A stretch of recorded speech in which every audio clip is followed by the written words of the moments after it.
మనం నమ్మం కదా చెప్తే శాలిగ్రామం సాక్షాత్ విష్ణు స్వరూపం అనడానికి ఇది ఒక నిదర్శనం అండి. చూడండి ఇక్కడ దీంట్లో శాలిగ్రామ రూపం సాక్షాత్ శ్రీ మహావిష్ణు స్వరూపంగా ఉన్నటువంటి శాలగ్రామం. ఇది నేను నిజంగా ఇది మీతో నేను ఈ విషయం అంతా కూడా చెప్పాలని చెప్తాను. ఎందుకంటే చాలా మంది నమ్మనటువంటి వాళ్ళు చాలా మంది అనేక రకాలుగా చెప్తూ ఉంటారు. ఇదేమిటని ఇది సాక్షాత్ రాయి చూడండి, ఇది శాలగ్రామం. దీంట్లో సాక్షాత్ విష్ణు స్వరూపం. మా పూర్వీకులు ఎప్పుడు కూడా తాతగారు వాళ్ళందరూ కూడా చెప్తూ ఉంటే నేను ఎప్పుడు కూడా దాన్ని ఉంటుంది, మనం ఆరాధన చేస్తాం కాబట్టి శాలిగ్రామం చేస్తూ ఉంటాం. కానీ ఇదిగోండి నా దగ్గరకు వచ్చిన తర్వాత కొన్ని సంవత్సరాల తర్వాత ఇది భిన్నమైంది శాలగ్రామం. అయితే దాంట్లో సాక్షాత్ నిజంగా ఒళ్ళు గగురు పొడిచినాయండి. ఈ శాలగ్రామంలో ఉన్నటువంటి శ్రీ మహావిష్ణువుని చూడగానే నాకైతే నిజంగా కళ్ళల్లోంచి నీళ్లు ఆగలేదండి.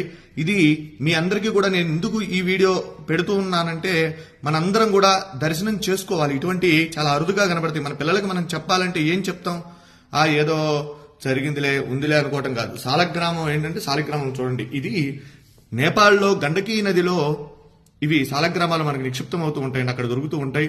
అయితే ఇది దీంట్లో ఒక పురుగు, దాని పేరు, అది ఒక బంగారాన్ని నిక్షిప్తం చేస్తుంది. దాంట్లో అది తీసుకొని వాళ్ళు గవర్నమెంట్ ఆ శాలగ్రామాలను అక్కడ గండకీ నదిలో వదిలేస్తారు. అవి కిందకి ఇలా కొట్టుకుంటూ వచ్చినటువంటి శాలగ్రామాలలో ఇవన్నీ కూడా అక్కడి నుంచి వచ్చినాయే. ఇలా ఉంటే ఇవి ఎప్పటి నుంచో కూడా మన ఇంట్లో మనం ఆరాధన చేసేటువంటి ఈ శాలగ్రామం